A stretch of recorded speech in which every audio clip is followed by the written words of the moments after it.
कहानी को पूरा समझने के लिए कहानी के पिछले भाग को ज़रूर देखें। उसका लिंक मैं आपको डिस्क्रिप्शन बॉक्स में दे दूंगी और साथ में कमेंट बॉक्स में पिन भी कर दूंगी, तो आप वहां से भी जाकर देख सकते हैं। सावी कुछ नहीं बोली। अंकेश उसे अपनी तरफ घुमाते हुए बोला, तुम भी तो यही चाहती थी मुझे मारना ही, तो इतना अच्छा चांस था तो फिर बचाया क्यों? सावी उसकी आंखों में आंखें डालते हुए कुछ देर तक उसे देखने के बाद उससे अपना हाथ छुड़ाते हुए बोली, तुम लोगों की तरह कायर नहीं हूँ मैं जो सामने वाले कमजोरी पर वार करूँ या फिर उस पर अपना बल प्रयोग करूँ। तुम्हें जो जब जैसे जहाँ करना था किया और आज भी कर सकते हो। तुम्हें मुझे यहाँ रखना चाहते हो, मंजूर है मुझे। मैं कहीं नहीं जा रही हूँ, तुम्हारे कैद में हूँ और तुम पूरी तरह से आज़ाद हो अपनी मनमानी करने के लिए, मेरे साथ कुछ भी करने के लिए, क्योंकि तुम अंकेश ठाकुर हो और मैं कुछ भी नहीं। यहाँ का हर एक बंदा तुम्हारी बात मानता है, लेकिन याद रखना इस जिस्म को जीत सकते हो, दिल को कभी नहीं। अंकेश ठाकुर, क्योंकि मैं तुमसे सिर्फ और सिर्फ नफरत करती हूँ और शायद ही ये नफरत कभी खत्म होगी। जो गलती तुमने और बलबीर ठाकुर ने किया वो तो तेज राणा ने भी नहीं किया। माना वो मेरे कुछ नहीं थे, फिर भी तुम दोनों से ज़्यादा प्यार दिया मुझे और आज मैं खुश होती अगर सिर्फ और सिर्फ उनकी बेटी होती तो, क्योंकि ना मुझे तुम्हारी बीवी बनने में कोई खुशी मिली और ना ही बलबीर ठाकुर की बेटी बनने में। बोल उसे घूरते हुए अंदर चली गई। अंकेश बालों में हाथ फिराते हुए आंखें बंद करके सर ऊपर कर लिया। अंकेश काफ़ी देर तक बालकनी में खड़ा रहा। सावी की एक एक बातें उसके दिल दिमाग पर जैसे असर कर रही थी। कुछ देर बाद अंदर आया तो सावी सो चुकी थी या फिर सिर्फ आंखें बंद किया था, तो कुछ नहीं बोला, आकर सोफे पर लेट गया। लेकिन आंखों में नींद नहीं थी। बात तो सही है, अगर सावी के नज़रिए से सोचा जाए तो वो गलत कहाँ है। कोई भी इंसान अपनी फैमिली के लिए वही सब करता है जो सावी ने किया, तो फिर क्या गलती है उसकी? नहीं, वो भी गलत नहीं है। वो गलत कैसे हो सकता है? उसने भी तो मौका दिया था ना। लेकिन सोचते हुए करवट इधर से उधर बदल रहा था, लेकिन नींद अभी भी पूरी तरह से गायब थी, तो उठकर बैठ गया और सिगरेट जलाकर होठों से लगा लिया। लेकिन जैसे ही जलन महसूस हुई, सावी का उसके होठों को काटना याद आया तो सिगरेट फेंक दिया और सोफे से उठकर बेड पर आ गया और लेटकर उसे देखने लगा। फिर आगे बढ़कर उसके सर पर किस करते हुए ब्लैंकेट अच्छे से उसे कवर करके अपने पास खींचते हुए आंखें बंद करते हुए बोला, तुम कुछ भी बोलो लेकिन तुम मुझसे दूर नहीं जा सकती, कभी नहीं, क्योंकि मैं जाने ही नहीं दूंगा। बोलते हुए उसे और कसकर पकड़ लिया। सावी ने उसके ऐसे पकड़ने से आंखें खोल दिया। अंकेश अपने सीने से उसका चेहरा लगाए आराम से आंखें बंद करके सो रहा था। सावी बोली, इस इंसान को कुछ समझ क्यों नहीं आता है? ऐसे कौन पकड़ता है कि सामने वाले का दम घुट जाए? सावी बोली, छोड़ो मुझे। अंकेश ने उसे देखा तो वो उसे ही देख रही थी, तो वापस से आंखें बंद करते हुए बोला, सो जाओ, मैं नहीं छोड़ने वाला, कभी नहीं। सावी बोली, एक काम करो, दबाकर मार डालो, उसके बाद भी ऐसे ही पकड़े रहना, ठीक है? अंकेश अब उसके ऊपर अपनी पकड़ ढीली करते हुए आंखें छोटी करके उसे घूरते हुए बोला, आज के बाद मरने की बात करने के बारे में सोचना भी मत। सावी ने उससे दूर होना चाहा, लेकिन वो वापस से उसे अपने पास खींचते हुए बोला, दूर गई तो फिर मैं कुछ भी कर सकता हूँ तुम्हें अपने पास रखने के लिए, इसलिए अब ऐसे ही सोने की आदत डाल लो। सावी बोली, मेरा दम घुट रहा है, छोड़ो मुझे। अंकेश उसे अपने ऊपर करते हुए उसका सर अपने सीने से लगाते हुए बोला, अब सही है, अब सो जाओ, अब कोई दिक्कत नहीं है। सावी उसे देखते हुए बोली, मुझे नींद नहीं आ रही है। अंकेश बोला, लेकिन मुझे ऐसे ही नींद आती है तुम्हारे इतना करीब होने से, इसलिए अब कोई बात नहीं, आंखें बंद करो, नींद आ जाएगी। सावी बोली, तुम फिर से ज़बरदस्ती कर रहे हो। अंकेश उसे बेड पर गिराकर उसके ऊपर झुकते हुए बोला, तुम्हें प्यार से समझा रहा हूँ, समझ नहीं आता क्या? कितनी बार समझाऊँ तुम्हें कि तुम मुझसे दूर नहीं जा सकती, मतलब नहीं जा सकती, किसी भी हाल में नहीं। और नींद नहीं आ रही है तो? सावी अब जल्दी से आंखें बंद करते हुए बोली, आ रही है, आ रही है, तुम सो जाओ। अंकेश के चेहरे पर अब स्माइल आ गई तो उसके चेहरे से बालों को साइड करते हुए बोला, ऐसे कैसे सो जाऊं? अभी तो तुमने इतना पकाया कि मेरा दिमाग खराब हो चुका है और उसकी वजह से अब मेरी नींद भी उड़ चुकी है, तो अब मैं सोच रहा था कि हमें कुछ और करना चाहिए। सावी उससे दूर होते हुए बोली, कुछ भी नहीं करना है मुझे, समझे, और मुझसे दूर रहना। अंकेश उसे दूर जाते देखा तो उसके करीब आते हुए बोला, इम्पॉसिबल, अब तो दूर बिल्कुल नहीं रह सकता हूँ, और जिसके पास इतनी जंगली बीबी हो वो भला दूर कैसे रह सकता है? बोल उसके होठों पर सॉफ्ट सा किस कर लिया। सावी को एक अजीब सी बेचैनी होने लगी। जब जब ये बंदा उसके करीब आता है उसे ऐसा फील क्यों होता है कि वो सब कुछ भूल कर बस खुद को उसके हवाले कर दे और खो जाए इस पल में। वो उसके करीब आकर उसकी बॉडी पर ऐसे अधिकार जमा लेता है जैसे वो उसकी हो। सावी का कोई रिएक्शन ना देखकर अंकेश के हाथ आगे बढ़ते कि सावी ने उसका हाथ पकड़कर झटके से दूर होते हुए बोली, don't touch me mister Ankesh Thakur, वरना तुम सोच भी नहीं सकते हो जो काम बलबीर ठाकुर ने नहीं किया वो काम मुझे करने में 1 सेकंड भी नहीं लगेगा। तुम मुझे अपनी मनमानी करने के लिए अपने पास नहीं रख सकते हो, समझे? खिलौना नहीं हूँ मैं, मेरी भी फीलिंग है, इंसान हूँ मैं। बोलते हुए उसकी आंखें गुस्से से लाल हो गई। अंकेश खींचकर उसे सीने से लगाते हुए बिना कुछ बोले बस सर सहलाने लगा। सावी ने उससे दूर होना चाहा लेकिन उसने और उसे कसकर पकड़ लिया। कुछ देर बाद भी जब उसने उसे नहीं छोड़ा तो सावी धीरे धीरे अब शांत हो गई। 1 घंटे बाद अंकेश ने देखा सावी वैसे ही सो गई है तो उसे सुलाकर उसके बगल में लेट गया और उसके चेहरे पर हाथ रखते हुए बोला, मुझे पता है तुम गुस्सा हो लेकिन उसी को तो कम करने की कोशिश कर रहा हूँ। खिलौना तो मैं तुम्हें कभी नहीं समझता, तुम जान हो मेरी। तुम समझ क्यों नहीं रही हो? मैं तुम्हारे बिना नहीं रह सकता और तुम्हें कोई एक नज़र देखे ये भी गवारा नहीं है मुझे, क्योंकि तुम्हें देखने का, तुम्हें परेशान करने का, तुमसे प्यार करने का हक सिर्फ और सिर्फ मेरा है। अंकेश ठाकुर को और किसी से नहीं मतलब, किसी से भी नहीं, कुछ भी मतलब नहीं है। सुबह अंकेश उठा तो सावी उसके बगल में कहीं नहीं थी। पूरे रूम में देखा लेकिन वो पूरे रूम में भी नहीं थी तो सोचा बाहर होगी, इसलिए उठकर वॉशरूम में चला गया।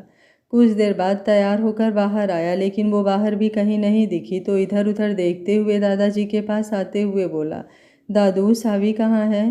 दादाजी बोले, बहू वो तो तुम्हें पता होनी चाहिए, मुझे तो लगा अभी उठी नहीं होगी। अंकेश की आंखें अचानक से सिकुड़ गईं।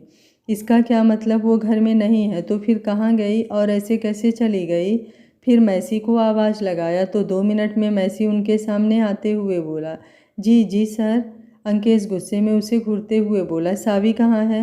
मैसी उसे देखने लगा जैसे पूछ रहा हो उसे कैसे पता हो कि वो कहाँ है। अंकेश स्टीफन को 3-4 बार आवाज़ लगाने के बाद स्टीफन बाहर से अंदर आते हुए बोला, सॉरी बॉस, वो लेकिन उसकी लाल आंखें कुछ गड़बड़ होने का इशारा कर रही थी। अंकेश उसे घूरते हुए बोला, घर में कोई आया या फिर बाहर गया है? तुम सब इतने लोग क्या कर रहे थे, कोई मुझे भी बताएगा? अंकेश उसे घूरते हुए बोला, घर में कोई आया या फिर बाहर गया है? तुम सब इतने लोग क्या कर रहे थे, कोई मुझे कुछ भी बताएगा? स्टीफन सोचने लगा लेकिन उसे कुछ याद ही नहीं आ रहा था। अंकेश बोला, ढूंढो और पता करो सावी कहाँ है, और अगर वो 10 मिनट में नहीं मिली तो समझ लेना तुम सबका क्या हाल होगा, मुझे नहीं पता, बट जो भी होगा अच्छा तो बिल्कुल नहीं होगा। दादाजी बोले, अंकेश शांत हो जाओ, घर में ही होगी कहीं, सुबह सुबह कहाँ जाएगी? कहीं तुमने लड़ाई तो नहीं किया उससे या फिर कुछ और? अंकेश उनकी बातों को इग्नोर करते हुए अपना फ़ोन निकालकर किसी का नंबर ढूंढने लगा कि उसका फ़ोन बजने लगा तो वैसे ही उठाकर हेलो बोला। उधर से आवाज़ आई, कैसे हो ठाकुर साहब, उम्मीद है आपकी सुबह काफ़ी अच्छी हुई होगी। वैसे एक बात बतानी थी आपको कि आपकी भी दीवारें इतनी मजबूत नहीं हैं कि मैं अपनी बेटी को वहाँ से उठा ना पाऊँ। वो तो मैंने आपको छोड़ दिया था कि चलो सब शांति से कर लेते हैं, लेकिन नहीं, आपको हमारी शांति कुछ ज़्यादा ही अच्छी नहीं लगी। कोई बात नहीं, बच्चे हैं आप और ऐसी उम्र में ये सब गलतियाँ होती रहती हैं। और आपसे एक और बात कहनी थी, मेरी बेटी ने मुझसे पहली बार कुछ मांगा और मैं ना दूं तो बलबीर ठाकुर किस बात का? चलो ये सब तो हुई फालतू की बातें, अब काम की बातें करते हैं। अंकेश की मुट्ठी गुस्से से कस गई थी, फिर भी वो शांति से सुने जा रहा था। बलबीर ठाकुर आगे बोले, अब अगर तुम्हारे अंदर हिम्मत है तो 24 घंटे तुम्हारे पास हैं, ढूंढ कर ले जाओ उसे अपने साथ। अगर इस बार तुमने उसे ढूंढ लिया तो समझ लो बलबीर ठाकुर तुम्हारा गुलाम, और फिर हम एक दूसरे के रास्ते कभी नहीं आएंगे। लेकिन अगर 24 घंटे में नहीं ढूंढ पाए तो फिर वो जो चाहेगी वही होगा, और अगर उसने तुम्हारे साथ रहने के लिए ना बोला तो खून की नदियाँ बह जाएंगी, लेकिन मैं पीछे नहीं हटूंगा, याद रखना। फ़ोन कट चुका था। अंकेश ने फ़ोन को गुस्से में सामने दीवार पर मारा तो वो टूटकर बिखर गया। अब वहाँ जितने भी लोग थे सब उसके गुस्से से वाकिफ़ थे, इसलिए किसी को बोलने की हिम्मत ही नहीं हो रही थी। नीलेश अंदर आते हुए बोले, क्या हुआ, अभी भी शांत रहने वाले हो? कहीं रिश्तेदारी निभाने का कोई इरादा तो नहीं है? वैसे बलबीर ठाकुर ने हमारे घर आकर हमें ये बता दिया कि उसकी भी पहुँच तुमसे कम बिल्कुल नहीं है और वो जब चाहे तुम्हें मात दे सकता है, वो भी तुम्हारे घर में घुसकर। अंकेश उन्हें गुस्से से घूरते हुए बोला, उनसे रिश्तेदारी निभाऊंगा या नहीं ये तो मैं बाद में देखूंगा, लेकिन अभी अगर आपने कुछ और बोला तो आपसे भी मेरा कोई रिश्ता है या नहीं ये बात मैं बिल्कुल भूल जाऊंगा। इसलिए मुझसे और मेरे प्रॉब्लम से जितना हो सके दूर रहिए, उसी में आपकी भलाई है। बोलते हुए बाहर निकल गया और उसके पीछे स्टीफन भी बाहर निकल गया। दादाजी नीलेश को देखते हुए बोले, नीलेश वो परेशान है और तुम उसे और परेशान कर रहे हो। हम बड़े हैं, बच्चों की गलती सुधारते हैं और तुम उसे और बढ़ावा दे रहे हो, उसे चढ़ा रहे हो कि वो गुस्से में आकर कोई गलती करे। भतीजा है तुम्हारा। नीलेश बोले, पापा ये समय शांति का नहीं है और बलबीर ठाकुर को उसकी औकात याद दिलाने का और अपना बदला लेने का यही सही तरीका और समय है। और जब लोहा गर्म हो तो वार कर देना चाहिए, फिर मौका मिले ना मिले। बोलकर वो भी बाहर निकल गए। दादाजी वहीं बैठ गए। उन्हें समझ नहीं आ रहा था कि आखिर ये सब हो क्या रहा है और अंकेश आखिर क्या करने वाला है। कहीं गुस्से में वो कुछ गलत कदम ना उठा ले। अंकेश बाहर आकर गाड़ी में बैठते हुए अपना लैपटॉप खोलते हुए बोला, पिछले 10 घंटे में जो जो हुआ है सबका डिटेल चाहिए, एक भी गलती नहीं होनी चाहिए। पहले ही काफ़ी गलती कर चुके हो, पता करो 10 घंटे में कौन आया, कौन गया, कहाँ गया, एक भी कुछ नहीं छूटना चाहिए। स्टीफन बोला, यस बॉस। बोलते हुए ब्लूटूथ कान से कनेक्ट किया और बात करते गाड़ी स्टार्ट कर दिया। अंकेश अपने घर का सीसीटीवी फुटेज चेक कर रहा था, लेकिन रात के 9 बजे के बाद कोई भी फुटेज नहीं था। तो आंखें बंद करते हुए बोला, यह आपने ठीक नहीं किया ठाकुर साहब, लेकिन अब आपने गलती किया है तो आपका दिया चैलेंज मंजूर है मुझे, क्योंकि अब आपको आपकी बर्बादी देखने से ना आप रोक सकते हैं और ना मैं खुद उसे रोक सकता हूँ। बलबीर ठाकुर अपने ऑफिस में बैठे हुए थे। मृत्युंजय उन्हें देखते हुए बोले, भाई साहब क्या सोचा है आपने, आगे क्या करना है? बलबीर ठाकुर बोले, कुछ भी नहीं करना है, जो करेगा अंकेश करेगा, हमें उसे जवाब देने के लिए बस तैयार रहना है। मृत्युंजय बोले, वो सब तो ठीक है भाई साहब, लेकिन सावी कहाँ है? बलबीर ठाकुर उन्हें देखते हुए, वो जहाँ भी है बिल्कुल सेफ है, तुम्हें उसकी चिंता करने की कोई ज़रूरत नहीं है, तुम बस जाओ और अंकेश की हरकतों पर नज़र रखो। दोपहर में सावी की नींद खुली तो जल्दी से उठकर बैठ गई। अंकेश के रूम को वो अच्छे से पहचानती थी, इसलिए वो उसके रूम में तो नहीं है, तो फिर वो कहाँ है? क्या वो उसे फिर से बिना बताए कहीं लेते आया? वो अभी सोच ही रही थी कि उसी की हम उम्र एक लड़की उसके रूम में आते हुए बोली, हाय ब्यूटीफुल, मैं Veera, welcome to Kerala, my dream place. Savi अगल बगल देखकर उठते हुए बोली, मैं यहाँ कैसे, कौन लेकर आया यहाँ? अंकेश कहाँ है, तुम कौन हो? वीरा उसे ऊपर से नीचे तक देखते हुए बोली, क्या बात है? आंखें खुलते ही उसकी इतनी याद आ गई, वैसे लवर है क्या वो तुम्हारा? बोलते हुए एक आंख दबा दिया। सावी बोली, तुम कौन हो और मैं यहाँ कैसे? वीरा उसके पास आते हुए बोली, तुम मुझे अपना सब कुछ समझ सकती हो और कुछ भी बिना संकोच के बोल सकती हो। हम दोनों फ्रेंड बन सकते हैं जिससे हमें एक दूसरे को समझने में आसानी हो। सावी बोली, लेकिन मैं यहाँ कैसे? वीरा उसके कंधे पर हाथ रखते हुए बोली, बलबीर ठाकुर ने मुझे तुम्हारी जिम्मेदारी दिया है, अब तुम ही बताओ कौन है वो तुम्हारे, जिन्होंने तुम्हारी जिम्मेदारी मुझे दिया है। सावी कुछ सोचते हुए बोली, लेकिन? वीरा बोली, यार तुम इतना लेकिन क्यों ला रही हो? पता है मुझे, वो तुम्हारे फादर हैं और उन्होंने बोला है तुम आज़ाद हो, तुमने उनसे आज़ादी मांगी थी, इसलिए उन्होंने तुम्हें आज़ादी दिया है, लेकिन सेफ्टी के लिए मैं तुम्हारे साथ रहूँगी। हाँ, इतना के लिए तुम ना नहीं बोल सकती हो। और वैसे ये अंकेश कौन है? सावी बोली, कोई नहीं, बस ऐसे ही मुँह से निकल गया। वीरा बोली, सच में ना, प्यार वार का कोई मैटर तो नहीं है या फिर कुछ और जिसकी वजह से बाबा ने तुम्हें यहाँ भेजा है? बोल उसे देखने लगी। सावी उसकी बातों को इग्नोर करते हुए बोली, हम दोस्त बन सकते हैं? वीरा हाथ आगे करते हुए बोली, बिल्कुल बन सकते हैं, नेकी और पूछ पूछ, तुमसे दोस्ती करना कौन नहीं चाहेगा? सावी बोली, तो क्या मैं जान सकती हूँ तुम बलबीर ठाकुर को कैसे जानती हो और बाबा क्यों बोला? वीरा बैठते हुए बोली, यार वैसे तो काफ़ी लंबी स्टोरी है, लेकिन मैं तुम्हें शॉर्ट में बता देती हूँ कि उन्होंने मेरा देखभाल किया है और आज इस लायक बनाया है कि मैं किसी की हेल्प कर सकती हूँ। सावी बोली, मतलब? वीरा बोली, मतलब कि वो एक अनाथ लड़कियों का फर्म चलाते हैं जिसके बारे में किसी को कुछ भी नहीं पता। वो उनकी हेल्प करते हैं और जब वो बड़ी हो जाती हैं तो वो जो चाहती हैं वो उन्हें उनके हिसाब से आज़ाद कर देते हैं और मैं भी उनमें से एक हूँ। मैं जब 2 साल की थी तो वो किसी से काम से केरल आए थे और मैं उन्हें यहीं केरल में मिली थी। उसके बाद वो मुझे मुंबई लेकर गए, कौविल बनाया। उसके बाद आज 3 साल से मैं यहाँ पर हूँ, आज़ाद हूँ और अपना बिजनेस चला रही हूँ। 2 दिन पहले उन्होंने मुझे तुम्हारे बारे में बताया। सच में तुमसे मिलने के लिए मैं काफ़ी एक्साइटेड थी, इसलिए उसी दिन मैं राजस्थान चली गई। उसके बाद उन्होंने मुझे तुम्हारी जिम्मेदारी दिया तो रात को मुझे तुम्हें यहाँ लाना पड़ा, लेकिन बेहोश करके लाने का आइडिया उनका था। हाँ, मुझे ब्लेम मत करना और इसके आगे का मुझे कुछ भी नहीं पता, इसलिए अब लेकिन मत करना। अगर थोड़ा बहुत और जानना है तो धीरे धीरे सब जान जाओगी, यहाँ के बारे में, उनके बारे में। फ़िलहाल के लिए फ्रेश हो जाओ, मुझे बहुत तेज़ भूख लगा है, मैं कब से तुम्हारे उठने का इंतज़ार कर रही थी। सावी बोली लेकिन मेरे कपड़े। बीरा सामने अलमारी खोलते हुए बोली, इसमें से जो पहनना है पहन सकती हो, ये सब मेरे हैं। तुम्हारे लिए हम शॉपिंग कर सकते हैं, क्योंकि मुझे उम्मीद नहीं है, यकीन है मेरे कपड़े तुम्हें लूज होंगे, फिर भी थोड़ा मैनेज कर लो। सावी बोली और एक ड्रेस लेकर बाथरूम में चली गई और बीरा बाहर आकर उसका इंतज़ार करने लगे। 10 घंटे से ज़्यादा हो चुके थे, लेकिन अंकेश को सावी का अभी तक कोई नहीं पता मिला था। गुस्से और फ्रस्ट्रेशन से अब उसका गुस्सा 7वें आसमान पर था। सावी बोली और एक ड्रेस लेकर बाथरूम में चली गई और वीरा बाहर उसका इंतज़ार करने लगी।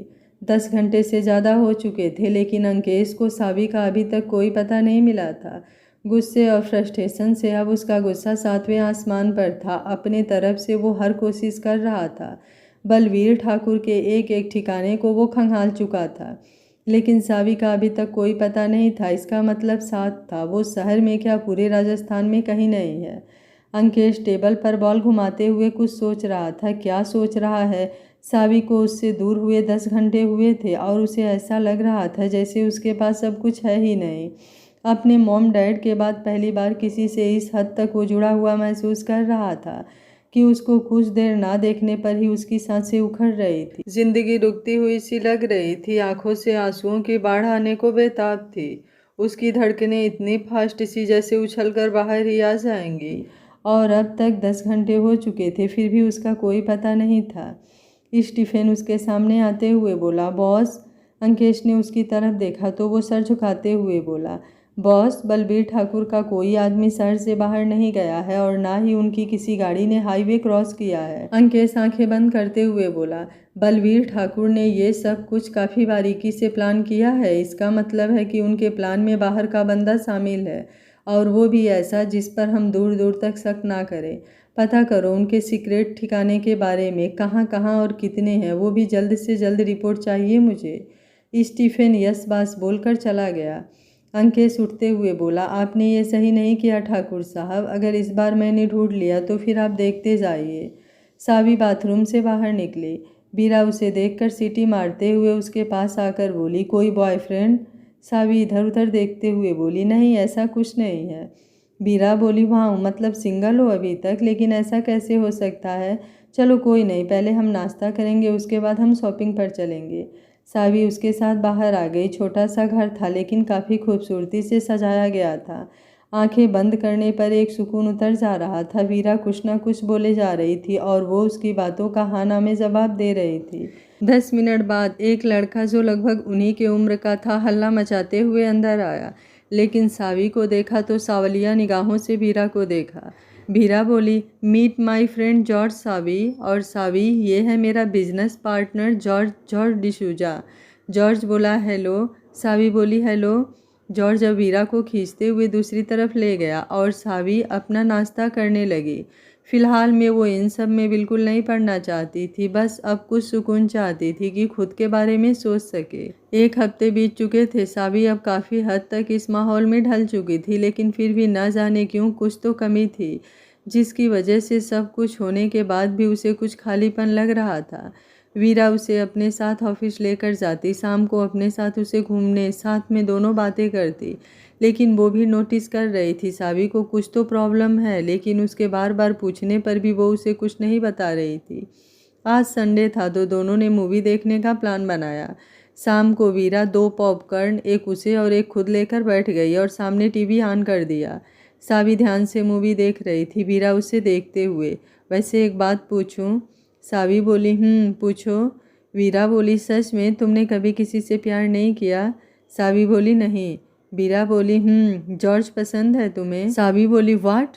वीरा बोली, अच्छा है यार, तुम ट्राई तो करो, अच्छा नहीं लगेगा तो कोई बात नहीं, डेट तो करो, कल मुझसे बोल रहा था, काफ़ी तारीफ कर रहा था तुम्हारी, इसलिए बस। सावी उसे देखते हुए, जॉर्ज तुम्हारा दिमाग खराब है सच में? वीरा बोली, क्यों? स्मार्ट है, हैंडसम है, वेल सेटल है, अब और क्या चाहिए? सावी बोली, लेकिन मुझे उसमें कोई इंटरेस्ट नहीं। वीरा बोली, तो फिर कैसा बंदा चाहिए? तुम्हें बताकर तो देखो, क्या पता मैं तुम्हारी कुछ हेल्प कर दूं। सावी बोली, नहीं, मुझे कोई हेल्प नहीं चाहिए, क्योंकि मैं ऐसा कुछ भी नहीं चाहती, मैं फ़िलहाल के लिए अकेले ही ठीक हूँ और अब किसी और की ज़रूरत नहीं है। वीरा बोली, लेकिन क्यों नहीं चाहती? रीज़न भी तो होना चाहिए।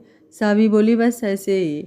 वीरा बोली, मैंने जॉर्ज को बुलाया है आज डिनर के लिए। सावी बोली, वीरा तुम प्लीज ये सब मत करो, कोई फ़ायदा नहीं है इन सब चीज़ों का।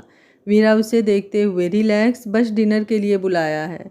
सावी बोली, और उठकर अंदर चली गई। वीरा बोली, अब क्या हुआ इस लड़की को, बता भी नहीं रही है, जब तक बताएगी नहीं कोई इसकी प्रॉब्लम सॉल्व कैसे करेगा। राजस्थान, अंकेश और बलबीर ठाकुर की दुश्मनी एक दूसरे के लिए अब किसी भी हद तक जाने के लिए तैयार थी। ना अंकेश पीछे हटने को तैयार था और ना ही बलबीर ठाकुर पीछे हटने के लिए तैयार थे। इस एक हफ्ते में दोनों तरफ से करोड़ों का नुकसान हो चुका था, फिर भी इस बात का दोनों को कोई फर्क नहीं पड़ रहा था। अंकेश फ़ोन कान से लगाते हुए बोला, ठीक है, पता करो, उनमें से किसी का हाथ तो नहीं है, अपने आदमी लगा दो हर एक चीज़ पर नज़र रखने के लिए। हाँ, कुछ लड़कियां भी डाल दो, उन्हें पता नहीं चलना चाहिए कि ये सब मेरे लोग हैं। बस एक क्लू चाहिए मुझे, और कुछ भी नहीं। बोल फ़ोन रख दिया।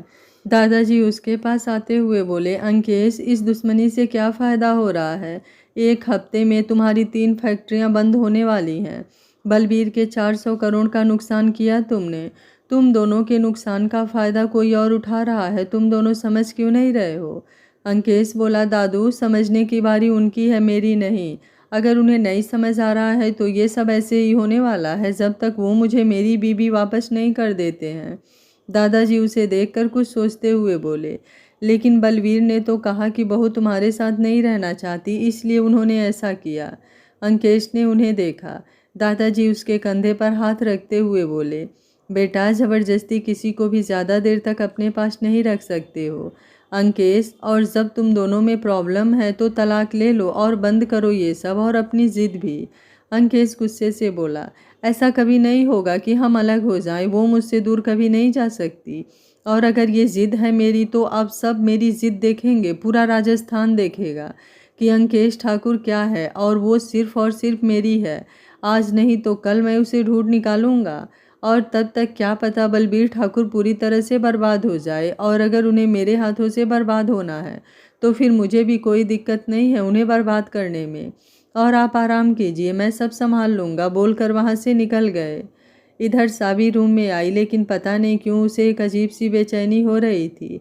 कुछ देर बाद बीरा कोल्ड ड्रिंक का कैन उसकी तरफ बढ़ाते हुए बोली, लो, और ये जो टेंशन की लकीरें हैं उसे ख़त्म करो, ये मुझे बिल्कुल भी अच्छी नहीं लग रही हैं, इतने खूबसूरत से चेहरे पर इन सब की क्या ज़रूरत है? सावी उसके हाथ से कैन लेकर एक घूंट पीते हुए एक गहरी सांस लेकर बोली, आई एम मैरिड। बीरा के मुंह से कोल्ड ड्रिंक बाहर आ गया, फिर वापस से उसे देखते हुए बोली, क्या बोला अभी तुमने? लगता है मैंने कुछ गलत सुन लिया। सावी बेड पर बैठते हुए बोली, तुमने कुछ भी गलत नहीं सुना, मेरी शादी हो चुकी है, चाहे जैसे भी, लेकिन एक लड़की के मांग में सिंदूर पड़े तो वो शादी ही कहलाती है, इसलिए प्लीज़ किसी के फीलिंग को हर्ट नहीं करना चाहती हूँ मैं। वीरा बोली, ओके ओके ओके, लेकिन तुम ठीक हो, सब ठीक है ना? सावी आंखें बंद करते हुए बोली, पता नहीं, अजीब सी बेचैनी हो रही है। वीरा बोली, एक सेकेंड रुको, मैं डॉक्टर को कॉल करती हूँ। सावी बोली, नहीं, उसकी कोई ज़रूरत नहीं है, कुछ देर में ठीक हो जाऊंगी, कभी कभी ऐसा होता है। वीरा बोली, बिल्कुल नहीं, तुम्हारी हालत मुझे सुबह से ही ख़राब लग रही है, एक बार डॉक्टर को बुला लेते हैं, उसके बाद देखते हैं। बोल डॉक्टर को फ़ोन लगाकर उसके घर आने को बोल दिया, और फिर सावी के पास आते हुए बोली, अब बताओ कौन है वो खुशनसीब और कहाँ है जिसकी तुम्हें इतनी टेंशन हो रही है? सावी ने उसे देखा और वापस से आंखें बंद करके वैसे ही बेड पर लेट गई। डॉक्टर सावी को चेक करके बाहर आ गए। वीरा उनके साथ बाहर आते हुए बोली, डॉक्टर, सब ठीक है ना? डॉक्टर बोले फिलहाल के लिए सब ठीक है, लेकिन वीरा बोली डॉक्टर आप साफ साफ बोलिए क्या हुआ है।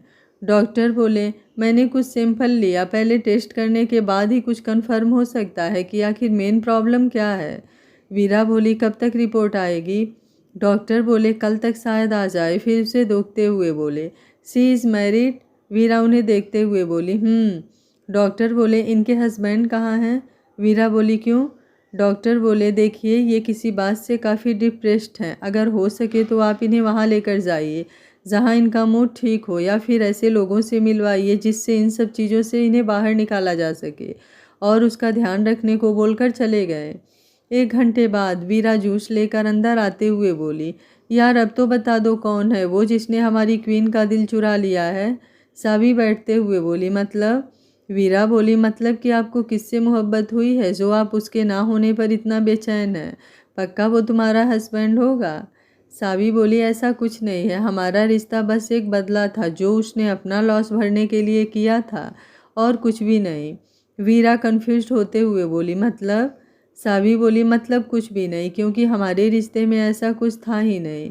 कुछ उसकी जिद थी तो कुछ मेरी, कुछ उसका गुस्सा और फ्रस्ट्रेशन था तो कुछ मेरा, और इन्हीं सब में हमारा रिश्ता एक मजाक बनकर रह गया, और कुछ भी नहीं। मुझे तो लग रहा है मेरी पूरी लाइफ ही एक खूबसूरत मजाक बन गई। बोलते हुए सर ऊपर कर लिया तो आंखों के कोने से आंसू बाहर आ गए।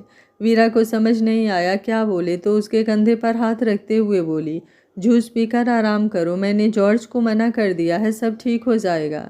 हम लड़कियों की ज़िंदगी यही होती है, किस्तों में खुद को बांटते बांटते समझ ही नहीं आता कब ख़त्म हो जाती है। सावी कुछ नहीं बोली, बस अब आंखें बंद कर लिया। तो वीरा बाहर चली गई। राजस्थान, रात को 8 बजे। अंकेश टाइम देखते हुए बोला पक्की खबर है कि सावी केरल में है, अगर झूठ निकला तो। स्टीफन बोला पक्की खबर है बॉस, सब कुछ क्लियर है, आपको यकीन नहीं तो मैं खुद जाकर। अंकेश बीच में बोला नहीं तुम नहीं जाओगे, अगर वो केरल में है तो मैं खुद जाऊंगा उसे लेने, और बलवीर ठाकुर को बता कर जाऊंगा, आखिर मैं भी तो देखूं 24 घंटे बाद भी मुझे उसे लाने से कौन रोकता है। और जो काम दिया है उसका क्या हुआ, पता चला मृत्युंजय के दोनों बच्चे कहाँ हैं। स्टीफन बोला यस बॉस, वो आने वाले थे लेकिन मृत्युंजय ने उन्हें मलेशिया में ही रोक दिया और अभी आने से मना कर दिया है। अंकेश बोला मृत्युंजय ठाकुर को काफ़ी महंगा पड़ने वाला है ये सब करना। एक काम करो, डीआईजी को कॉल करो और बोलो बलवीर और मृत्युंजय ठाकुर लड़कियों का बिजनेस करते हैं। स्टीफन बोला लेकिन बॉस। अंकेश अपनी घड़ी ठीक करते हुए बोला बलवीर ठाकुर के आड़ में मृत्युंजय लड़कियों का यही कारोबार करता है, इसलिए जितना बोल रहा हूँ उतना करो। उन्हें क्या लगा मुझे उनका बिजनेस नहीं मालूम, तो चलो देखो अंकेश ठाकुर कहाँ तक घुसता है उनके अंदर। अब राजस्थान से बलवीर ठाकुर का नामो निशान ना मिटा दिया तो मेरा नाम भी अंकेश ठाकुर नहीं। स्टीफन उसे देख रहा था और अंकेश अब बाहर निकल गया। बलवीर ठाकुर हाल में चक्कर काट रहे थे। मृत्युंजय बोले भाई साहब। बलवीर ठाकुर ने खींचकर एक झापड़ उनके गाल पर चिपका दिया और गुस्से से घूरते हुए बोले तुम इतना नीचे गिर जाओगे मृत्युंजय, मुझे नहीं पता था कि घर में ही मैं सांप पाल रहा हूँ और उसे रोज़ दूध भी पिला रहा हूँ। इससे पहले कि मैं तुम्हें अपने हाथों से गोली मार दूँ, मेरी नज़रों से दूर चले जाओ, और इतना दूर जाना कि मैं तुम्हें ढूंढ ना पाऊँ। मृत्युंजय बोले भाई साहब आप। बलवीर ठाकुर बोले एक बार और तुमने कुछ बोला तो। मृत्युंजय उनके ऊपर गन तानते हुए तो नहीं बोल रहा, जाइए ऊपर और आराम से मुझे देखिएगा ऊपर से कि मैं क्या क्या कर रहा हूँ। और आपकी लाडली का पता भी मैंने अंकेश को दे दिया है, वो भी ज़्यादा देर तक नहीं बचेगी और आप उसे बचा भी नहीं पाएंगे, और अगर उससे बच भी गई तो मैं उसे। बलबीर ठाकुर ने खींचकर एक लात मृत्युंजय के पेट में मारा तो वो कुछ दूर पर जाकर गिरे। मृत्युंजय उठते हुए बोले भाई साहब। आस्था दी जल्दी से बाहर आते हुए देवर जी क्या कर रहे हैं, आपके बड़े भाई हैं, आप इन्हें मारना चाहते हैं। मृत्युंजय बोले किस बात का बड़ा भाई, 2 घंटे में बेटी को देखकर बदल गया और अपनी आधे से ज़्यादा प्रॉपर्टी उसके नाम कर दिया। आज तक मैंने एक एक जोड़ जोड़ कर बनाया है और इन्होंने सब कुछ 1 सेकंड में किसी के नाम पर कर दिया, और 1 हफ्ते में अंकेश ने करोड़ों का नुकसान किया। इससे अच्छा तो वो मर गई होती। आस्था बोली देवर जी बच्ची है हमारी और आप। मृत्युंजय बोले कुछ भी नहीं है वो मेरी, और अब आप भी इनके साथ ऊपर जाने की तैयारी कीजिए, बहुत हो गया आप लोगों का ड्रामा, अब बस। बलबीर ठाकुर उन्हें गुस्से से घूर रहे थे। मृत्युंजय हंसते हुए बोले, आपका दिन पूरा हुआ भाई साहब, पर अफसोस लास्ट बार आप अपनी बेटी को नहीं देख पाएंगे और अब यहाँ सिर्फ और सिर्फ मैं रहूँगा और कोई नहीं। बलबीर ठाकुर का दिन पूरा हुआ। बलबीर बोले, गोली चलाओ, आखिर मुझे भी देखना है मेरा खून कितना गंदा और कायर है जो पीछे से और बेसहाराओं पर वार करता है। मृत्युंजय बोले, आपकी कोई आखिरी इच्छा? बलबीर ठाकुर बोले, तुम्हारी मौत दे सकते हो मुझे, लेकिन नहीं दोगे, पता है मुझे। गोली चलाओ, चलाओ गोली। बोलते हुए उनके नज़दीक आकर एक झटके में बंदूक पकड़ते हुए बोले, चलाओ गोली और मारकर ख़त्म करो। हमें मुझे भरोसा है अंकेश उसका ख्याल अच्छे से रख लेगा। नामर्द नहीं है वो तुम्हारी तरह। मृत्युंजय गुस्से से दांत पीसते हुए बोले, भाई साहब। बलबीर बोले, चलाओ गोली। मृत्युंजय ने गोली चला दिया और एक चीख के साथ सब कुछ शांत हो गया। इधर 3 घंटे बाद अंकेश की चौपर स्टीफन के बताई जगह पर उतर गई। वो बाहर आया और अगल बगल को देखते हुए एक गहरी सांस लिया और आगे बढ़ा तो सामने लगी गाड़ियां उसी का इंतजार कर रही थी। ड्राइवर ने गेट खोला तो वो आकर बैठ गया और बारी बारी से सारी गाड़ियां हवा से बातें करते हुए निकल गई। सावी नींद में ही कब से करवट बदल रही थी। वीरा उसे देखने आई। जब इस तरह से उसे परेशान देखा तो आकर उसके सर पर हाथ रखा तो बुखार से पूरी तरह से जल रही थी। वीरा ने टाइम देखा तो 12 बजने वाले थे। इसका मतलब इस समय डॉक्टर का मिलना इम्पॉसिबल है।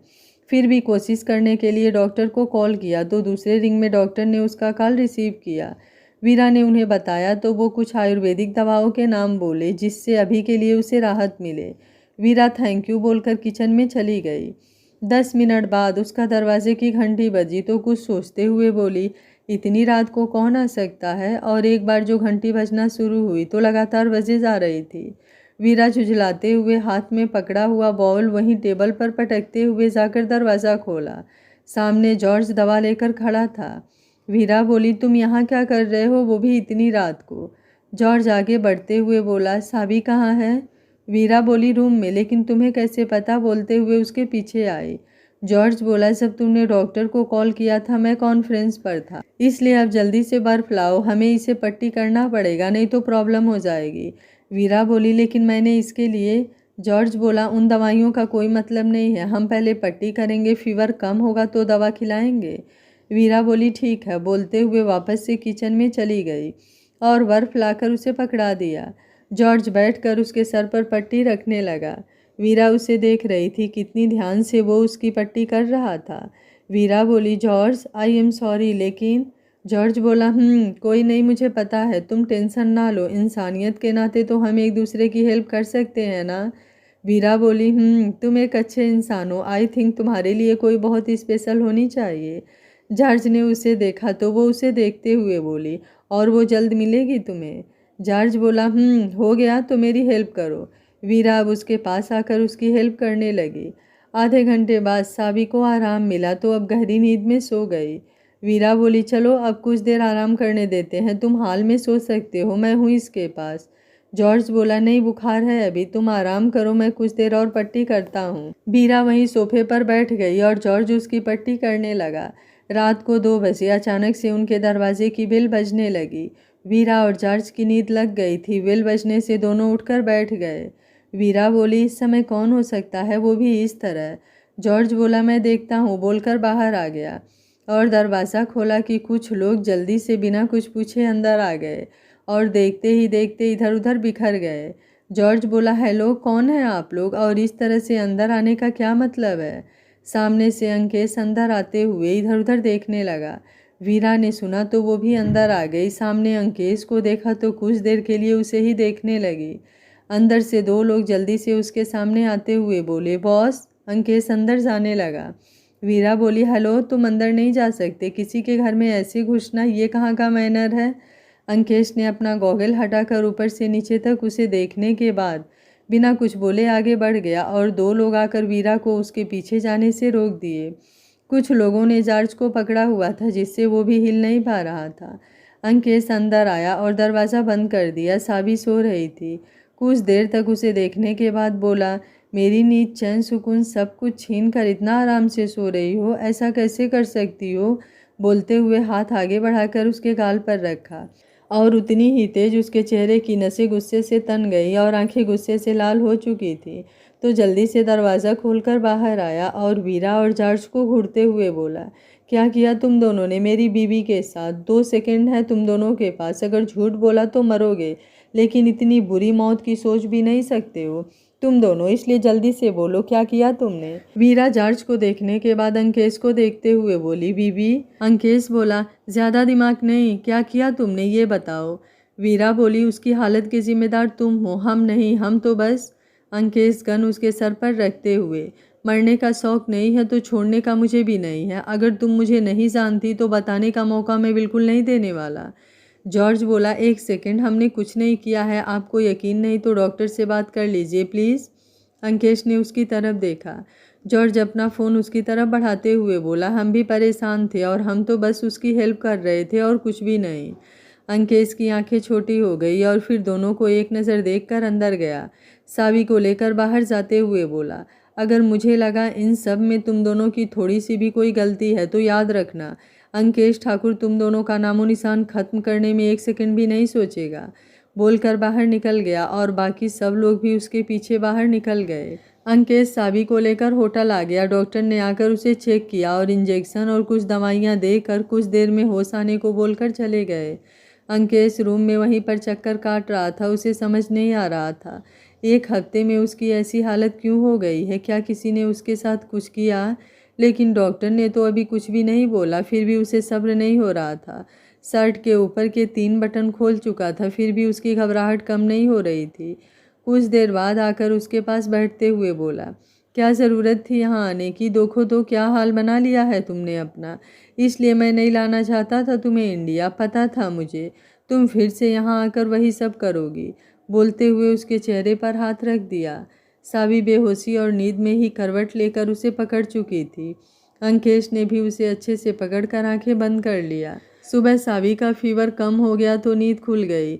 उसने अपने ऊपर किसी का भार महसूस किया और ये जाना पहचाना स्पर्श से आंखें खोल दिया। अंकेश उसे पकड़े आराम से सो रहा था। उसे अपने इतने पास देखकर धड़कनें फुल स्पीड में भागने लगी। चेहरे पर पसीने की बूंदें झिलमिलाने लगी। फिर अगल बगल देखा, कहाँ है वो? वीरा कहाँ है? वो यहाँ कब आई? क्या अंकेश ने उसे वापस से ढूंढ लिया? सोचते हुए उठने को हुई कि अंकेश उसे अपने ऊपर खींचते हुए अच्छे से पकड़ लिया, लेकिन 2 मिनट बाद आंखें खोलकर उसे बेड पर उतारते हुए उसे देखने लगा। फिर सर पर हाथ रखकर चेक किया, फीवर नहीं था तो सर को चूमते हुए आंखें बंद कर लिया। कुछ देर बाद आंखें खोलकर वापस से देखा तो सावी उसे ही देख रही थी। अंकेश बोला, तुम ठीक हो? सावी उठने लगी, लेकिन उसने उसे हिलने तक नहीं दिया और उसे घूरते हुए बोला, आराम करो, उठने की कोई ज़रूरत नहीं है, बहुत हो गई तुम्हारी मनमानी, अब और नहीं, दवा खाकर आराम करो। सावी बोली, वीरा कहाँ है? अंकेश ने आंखें छोटी करके उसे घूरने लगा। सावी उठते हुए बोली, तुम्हारे घूरने से मेरा सवाल नहीं बदल जाएगा, अभी भी वही है, वीरा कहाँ है? कहीं तुमने उसके साथ कुछ किया नहीं ना? अगर नहीं किया है तो अच्छा किया है, करने के बारे में सोचना भी मत। अंकेश उसका कंधा पकड़ते हुए बोला, बोला ना आराम करो, और इतना बोलने की क्या ज़रूरत है? सावी उसका हाथ हटाते हुए बोली, लेकिन मुझे आराम नहीं करना, क्योंकि जब से तुम मेरी लाइफ में आए हो मेरी पूरी लाइफ फेल हो गई है। बोलते बोलते बाथरूम में चली गई। अंकेश गुस्से से बालों में हाथ फेरते हुए सर ऊपर कर लिया और अपने गुस्से को कंट्रोल करने लगा। कुछ देर बाद अंकेश दरवाज़ा नॉक करते हुए बोला, सावी सावर मत लेना, अभी ठीक नहीं हुई हो। लेकिन सावी ने कोई आवाज़ नहीं दिया। कुछ देर बाद अंकेश ने वापस से दरवाज़ा नॉक किया तो वो बाहर निकल गई। अंकेश बोला, ये क्या है? मना किया था ना मैंने, तुमने मेरी बात ना मानने की कसम क्यों खाई हुई है? सावी उसकी बातों को इग्नोर किया तो अंकेश उसके कमर में हाथ डालकर अपने पास खींचते हुए बोला, अब अगर फिर से फीवर आया ना तो तुम देखना मैं क्या करता हूँ। सावी उसे ही देख रही थी, इतने गुस्से में भी कितना स्मार्ट लग रहा था। ऊपर से उसके जिस्म की ये खुशबू उसे पागल बना रही थी। अंकेश, कुछ बोल रहा हूँ मैं, सुनाई नहीं दे रहा है तुम्हें? चलो कपड़े चेंज करो, मैं डॉक्टर को कॉल करता हूँ, वो आकर एक बार देख ले, उसके बाद बहुत सारे काम हैं आगे। सावी उसके बोलते हुए होठों को देख रही थी। सावी कुछ देर तक उसे घूरती रही। 5 मिनट बाद अंकेश उसके कंधे को पकड़ते हुए बोला, खाने का इरादा है क्या? अब तुम क्यों घूर रही हो? मुझे पता है मैं बहुत स्मार्ट हूँ, लड़कियाँ मुझे देखने के बाद अपने होश गंवा देती हैं, लेकिन तुम होश में रहो, क्योंकि अंकुश ठाकुर पूरा का पूरा तुम्हारा है। बोलते हुए एक आंख दबा दिया। सावी सर झटकते हुए खुद से बोली, ये इंसान सच में एक दिन मुझे पागल कर देगा। मैं भी क्या क्या सोचती रहती हूँ। बोलते हुए उससे दूर होने लगी। अंकेश उसे अपने पास खींचते हुए, कहाँ जा रही हो? इतने दिन का हिसाब कौन करेगा? पता है 1 हफ्ते से क्या हाल था मेरा, सांसें भी गिन गिन कर ले रहा था।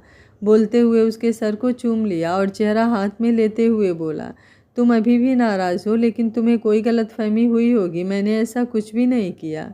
सावी बोली, तुम्हें बलबीर ठाकुर के कॉन्ट्रैक्ट नहीं चाहिए, उनकी दौलत नहीं चाहिए, और भरोसा और तुम्हारा दूर दूर तक।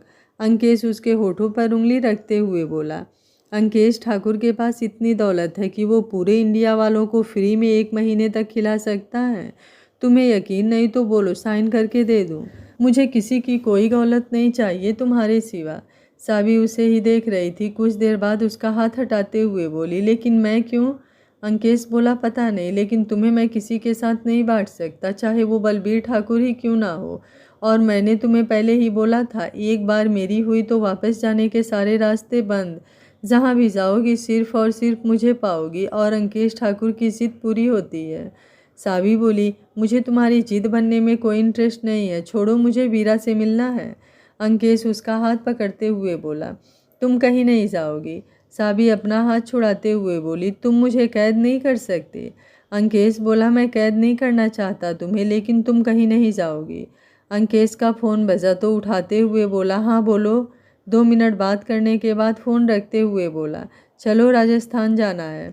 सावी बोली, मुझे नहीं जाना वहाँ, मैं यहीं ठीक हूँ। तुम्हें जाना है तो तुम जाओ, मुझे कोई प्रॉब्लम नहीं है। अंकेश बोला, तुम चल रही हो या फिर उठा कर ले चलो? सावी बोली, मैंने बोला ना मुझे नहीं जाना, और हर चीज़ के लिए तुम अपनी ज़िद नहीं कर सकते हो, वरना। अंकेश बोला, बलबीर ठाकुर को गोली लगी है, वो हॉस्पिटल में है, अपनी ज़िंदगी और मौत से लड़ रहे हैं, फिर भी तुम्हें नहीं जाना? सावी उसे घूरते हुए बोली, झूठ बोल रहे हो ना? फिर उसे देखते हुए बोली, उन्हें गोली? इम्पॉसिबल। मुझे वापस लेकर जाने की तुम्हारी कोई चाल है, और मैं तुम्हारे साथ नहीं जा रही हूँ। अंकेश बोला, तुम्हें अपने साथ लेकर जाने के लिए मुझे ये सब करने की कोई ज़रूरत नहीं है, और उन्हें सच में गोली लगी है, चलो। सावी बोली, तुमने किया ये सब? अंकेश उसका कंधा पकड़ते हुए बोला, मैंने ऐसा कुछ नहीं किया। यकीन नहीं तो चल कर खुद पता कर लो कि मैंने किसी पर अभी तक गोली नहीं चलाई है। सावी अभी भी उसे ही देख रही थी। अंकेश उसका हाथ पकड़ते हुए बोला, चलो, गोली मृत्युंजय ने चलाई है। सावी बोली, वाट? लेकिन क्यों? अंकेश बोला, तुम्हारे सारे सवालों के जवाब वहीं मिल जाएंगे, अभी हमारा वहाँ जल्द से जल्द पहुँचना ज़रूरी है। बोलते हुए उसे लेकर होटल से बाहर निकल गया, जहाँ गाड़ी उन्हीं का इंतज़ार कर रही थी। दोपहर तक दोनों हॉस्पिटल आ गए। हॉस्पिटल के अंदर बाहर हर तरफ पुलिस की अच्छी खासी पहरेदारी थी। अंकेश उसे लेकर डायरेक्ट अंदर आ गया। पुलिस वालों ने भी दोनों को सेफली अंदर पहुंचा दिया। आस्था जी, शिखा, दादाजी, रोहन सब लोग बाहर चेयर पर बैठे हुए थे। दादाजी ने अंकेश के साथ सावी को देखा तो थोड़ी राहत हुई। सावी आकर कुछ देर पर रुक गई। बलबीर ठाकुर से अभी उसका इतना अटैचमेंट नहीं हुआ था, लेकिन आस्था और बाकी सब के लिए उसे बुरा फील हो रहा था। उसे समझ नहीं आ रहा था क्या और कैसे रिएक्ट करे। अंकेश बोला, सबको तुम्हारी ज़रूरत है, चलो मैं डॉक्टर से बात करता हूँ। सावी अब आस्था जी और बाकी सबके पास चली गई, और अंकेश डॉक्टर से बात करने उनके केबिन में अंदर आया तो डॉक्टर उसे देखकर जल्दी से उठ गए। अंकेश ठाकुर यहाँ उन्हें कुछ समझ में नहीं आ रहा था। अंकेश डॉक्टर के सामने बैठते हुए डॉक्टर को बैठने का इशारा किया तो वो बैठ गए। अंकेश बोला, क्या प्रोग्रेस रिपोर्ट है ठाकुर साहब की? अभी तक होश क्यों नहीं आया जब गोली निकल चुकी है तो? डॉक्टर बोले, सर वो ठाकुर साहब को 3 गोली लगी हुई थी, और आते आते भी इन्फेक्शन फैल गया था, इसलिए रिकवर करने में थोड़ी सी प्रॉब्लम हो रही है, लेकिन हम पूरी कोशिश कर रहे हैं कि सब कुछ ठीक हो जाए। अंकेश कुछ सोचते हुए बोला, और अगर बाहर से डॉक्टर बुलाना है तो बुला लो, लेकिन उन्हें कुछ नहीं होना चाहिए, याद रखना, वरना तुम्हारे हॉस्पिटल को उड़ाने में मुझे ज़्यादा सोचने की ज़रूरत नहीं पड़ेगी। डॉक्टर हाथ जोड़ते हुए बोले, सर हम कुछ नहीं होने देंगे ठाकुर साहब को, आप भरोसा रखिए। अंकेश एक नज़र उसे देखकर बाहर निकल गया। बाहर साबी, आस्था जी और बाकी सबके साथ बैठी थी, लेकिन उसका सर बार बार घूम रहा था, जिसे बार बार वो इग्नोर करके आस्था जी से बात कर रही थी। कुछ देर बाद अंकेश सबके पास आया तो नज़र सावी पर गई तो आंखें जल्दी से छोटी हो गई। वो जल्दी से उसके पास आकर वो कीर्ति की जल्दी से पकड़ लिया। अब सबकी नज़र जल्दी से उसके ऊपर चली गई। आस्था जी बोली, क्या हुआ इसे? बाकी सब लोग भी घबरा गए। इसे अचानक क्या हुआ? अभी तो ठीक ठाक थी। अंकेश बोला, डॉक्टर उसे लेकर अंदर चलने को बोले तो वो उसे लेकर अंदर स्पेशल वार्ड में चला गया। आस्था जी और शिखा भी उसके साथ थी। दादाजी रोहन अभी बाहर थे। आस्था उसके सर को छूते हुए उसे देखे जा रही थी। उन्होंने उसकी तरफ ध्यान ही नहीं दिया। चेहरे से उसकी थकावट साफ दिख रही थी। सारी मुसीबतें उन्हीं के सर पर क्यों आ रही है? पहले बलबीर ठाकुर और अब सावी। अंकेश बोला, डॉक्टर चेक कीजिए, क्या हुआ है मेरी बीबी को? रात को फीवर था, कहीं उसका असर तो नहीं है? डॉक्टर को एक झटका लगा सुनकर। अंकेश ठाकुर की शादी वो कब हुई? अंकेश डॉक्टर को घूरते हुए बोला ना चेक करने के लिए, वरना अगर मैंने तुम्हें चेक कर लिया तो फिर किसी को चेक करने लायक नहीं बचोगे, समझे? देखो जल्दी क्या हुआ है। डॉक्टर अब जल्दी से उसे चेक करने लगे। एक तरफ शिखा बैठी थी तो दूसरी तरफ आस्था जी। अंकेश रूम में इधर उधर टहल रहा था। अभी तो ठीक थी, फिर अचानक से क्या हो गया? कुछ देर बाद डॉक्टर अंकेश को देखते हुए बोले, हमें कुछ टेस्ट करना पड़ेगा, उसके बाद ही हम इनकी कंडीशन को बता पाएंगे। अंकेश ने पहले वाले डॉक्टर को फ़ोन मिलाया और सामने डॉक्टर को पकड़ाते हुए बोला, कल का टेस्ट हो चुका है डॉक्टर, बार बार टेस्ट करने की तुम्हें कोई ज़रूरत नहीं है, पूछो क्या है रिपोर्ट में। डॉक्टर ने उसके हाथ से फ़ोन लेकर दूसरी तरफ जाने लगा तो अंकेश बोला, सामने बात करो। डॉक्टर यस सर बोलते हुए कुछ देर तक बात करने के बाद अंकेश को फ़ोन पकड़ाते हुए बोला, शी इज़ प्रेग्नेंट। अंकेश बोला, वाह, ठीक से चेक करो, दूसरे डॉक्टर को बुलाओ, यहाँ के बेस्ट डॉक्टर को बुलाओ और अच्छे से चेक करो। डॉक्टर बोले, सर वहाँ के डॉक्टर ने रिपोर्ट भेजा है, आप चेक कर सकते हैं, शी इज़ प्रेग्नेंट।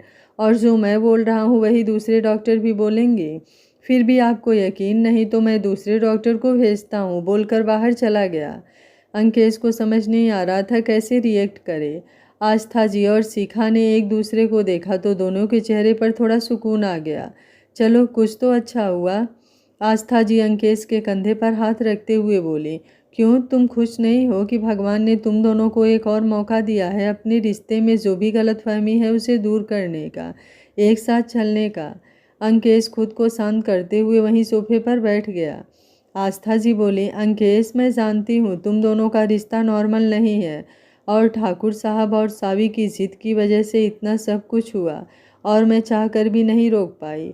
तो भगवान ने मौका दिया है, अगर तुम सावी को सच में चाहते हो तो सब कुछ सही कर सकते हो।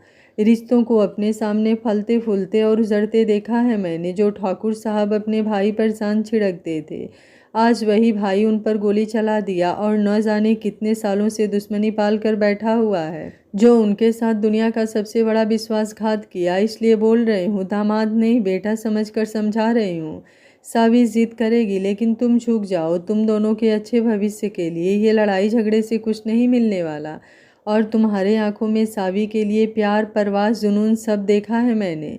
इसलिए बोल रही हूँ, दुश्मनी छोड़कर उसके साथ आगे बढ़ो, उसे दिखाओ, जताओ क्या है वो तुम्हारे लिए, उसे फील करवाओ। अपने प्यार को जो बीत गया उसे ख़त्म करके एक अच्छे भविष्य के लिए तुम दोनों के साथ साथ बच्चे के बारे में भी सोचो। अंकेश एक गहरी सांस लेते हुए बोला, वो इन सब का जिम्मेदार फिर से मुझे मानेगी और इन सब का गलत मतलब निकालेगी। आस्था जी के चेहरे पर अब एक सुकून उतर आया। चलो कुछ तो समझा। फिर उसे देखते हुए बोली, मतलब अंकेश ठाकुर अपनी बीवी से डरता है। चलो कुछ तो नॉर्मल है तुम दोनों में, वैसे प्यार तो करते हो ना? अंकेश अब दूसरी तरफ देखने लगा। उसे अजीब लग रहा था किसी दूसरे के सामने कॉन्फेंस करने में। आस्था जी उसके चेहरे को अपने हाथों में भरकर सर चूमते हुए बोली, ठीक है मुझे मत बताओ, उसे बता देना, लेकिन जो डॉक्टर ने बोला है वो अभी मत बताना, उसे कुछ दिन बाद आराम से बताना। अंकेश की आंखें बंद हो गई। अपनी माँ के बाद वो ये एहसास आज पहली बार फील कर रहा था। एक अजीब सा लगाव था आस्था जी की बातों में, स्पर्श में, जो उसने आज कितने सालों से महसूस नहीं किया था। तो आंखें कसकर बंद कर लिया कि कहीं आंखों से आंसू बाहर ना आ जाएं। आगे क्या होगा इस कहानी में जानने के लिए देखते रहिए कहानी का अगला भाग। अगर आपको कहानी अच्छी लग रही है तो वीडियो को लाइक, शेयर एंड चैनल को सब्सक्राइब कर लीजिएगा। Thank you for watching. मिलते हैं कहानी के अगले भाग में।